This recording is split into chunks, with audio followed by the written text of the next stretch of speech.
એસટીમાં મુસાફરી કરતા મુસાફરોની સુવિધામાં વધારો થયો છે। વાહન વ્યવહાર મંત્રી હર્ષ સંઘવીએ 100 નવી એસટી બસનું લોકાર્પણ કર્યું। સુરતના વનિતા વિશ્રામ ખાતે 100 નવી એસટી બસોને લીલી ઝંડી અપાઈ છે। સ્લીપર કોચ, ડિલક્સ એક્સપ્રેસ બસને લીલી ઝંડી આપવામાં આવી છે। મંત્રી હર્ષ સંઘવી અને મુકેશ પટેલ સહિતના મહાનુભાવોએ બસનું પૂજન કર્યું છે। નવી બસ આવતા મુસાફરોને મળશે વધુ સારી સુવિધા। વાહન વ્યવહાર મંત્રી હર્ષ સંઘવીએ નિવેદન આપ્યું, કહ્યું 13 થી 14 મહિનામાં 1620 નવી બસ નાગરિકોની સુવિધા માટે શરૂ કરાઈ છે। પ્રતિદિન 27 લાખ મુસાફરો એસટી બસમાં મુસાફરી કરે છે। આગામી 12 મહિનામાં 30 લાખ યાત્રીઓ એસટી બસમાં મુસાફરી કરે તેવું લક્ષ્ય છે। આગામી દિવસોમાં વધુ 500 બસ મુસાફરોની સુવિધામાં રસ્તા પર દોડશે। આજે સુરત શહેર ખાતેથી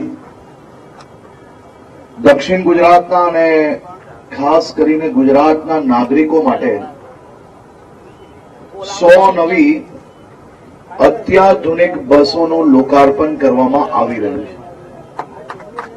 દાદાની સવારી એસટી અમારી ગુજરાતના ખૂણે ખૂણે ગુજરાતના નાગરિકોને પોતાના ગામથી શહેરો સુધી, મહાનગરો સુધી, પોતાને નોકરી માટે, ધંધાર્થી માટે, ભણતર પ્રાપ્ત કરવા માટે આ તમામ લોકો જ્યારે ગામથી શહેર તરફ જવાનું હોય, શહેરથી પાછું પોતાના ઘર તરફ વળવાનું હોય ત્યારે એમને કોઈ બી પ્રકારના પ્રાઇવેટ વાહનો ઉપયોગ ના કરવા પડે તે પ્રકારની વ્યવસ્થાઓ આપણે કરવા